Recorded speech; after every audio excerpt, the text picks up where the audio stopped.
নমস্কার বন্ধুরা, হিন্দু ধর্ম জানতে হলে আমাদের চ্যানেলটিকে সাবস্ক্রাইব করুন। তিলক একটি এমন মুহূর্তপূর্ণ জিনিস যে আমাদের দুর্ভাগ্যকে সৌভাগ্যে পরিবর্তন করে দেয়। কারণ আমাদের কর্মের হিসাবে আমাদের ভাগ্য চেঞ্জ হয়। যেরকম কর্ম সেরকম ফল কথাতে আছে। তাই নিজের কর্ম হিসাবে ফল পেতে হয়, কিন্তু তিলক নিয়ে নিজের কর্ম ও ফল চেঞ্জ করা যায়। কি করতে হবে? প্রতিদিন সকাল সকাল উঠে নিত্যকর্ম সেরে নিয়ে চান স্নান করে তিলক নিতে হবে। সেটি এমনভাবে নিতে হবে যে দেবতারাও খুশি হয়।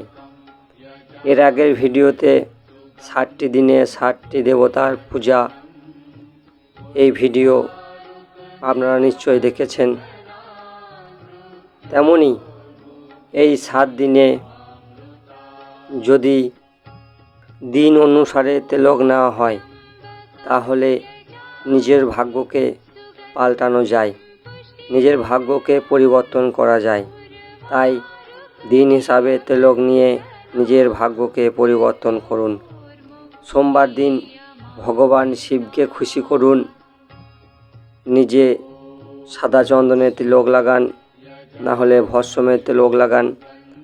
আপনার গ্রহ শান্ত থাকবে।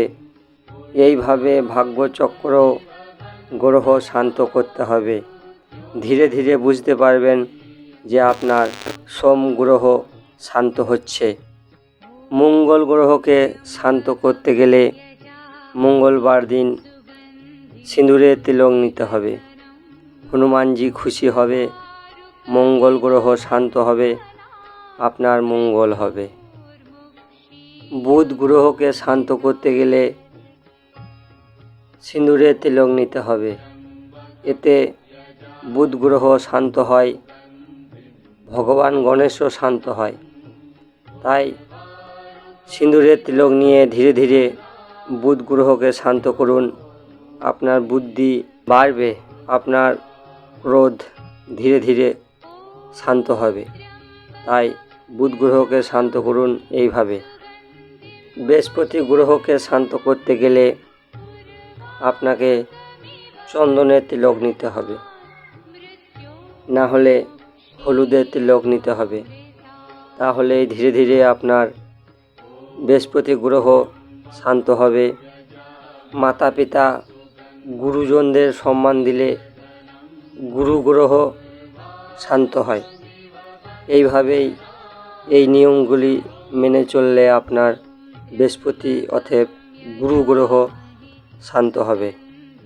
শুক্র গ্রহকে শান্ত করতে গেলে লাল চন্দনের তিলক নিতে হবে। লাল চন্দনের তিলক না নিলে সিঁদুরের তিলক নিতে হবে।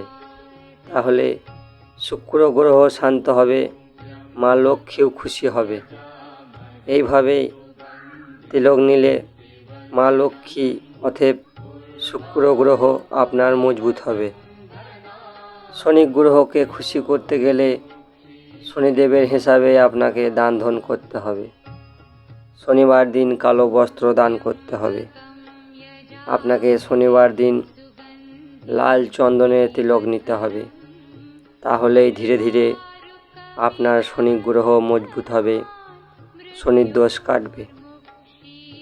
রবি গ্রহকে শান্ত করতে গেলে আপনাকে লাল চন্দনের তিলক নিতে হবে, না হলে হলুদের তিলক নিতে হবে।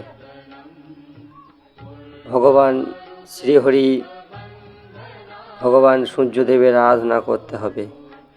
এইভাবেই এই তিলক আরাধনা করলেই ধীরে ধীরে আপনার রবি গ্রহ শান্ত হবে। এইভাবেই 7 দিনে 7টি গ্রহকে শান্ত করতে গেলে আপনাকে এইভাবে তিলক নিতে হবে। তবে আপনার 7টি গ্রহ শান্ত থাকবে।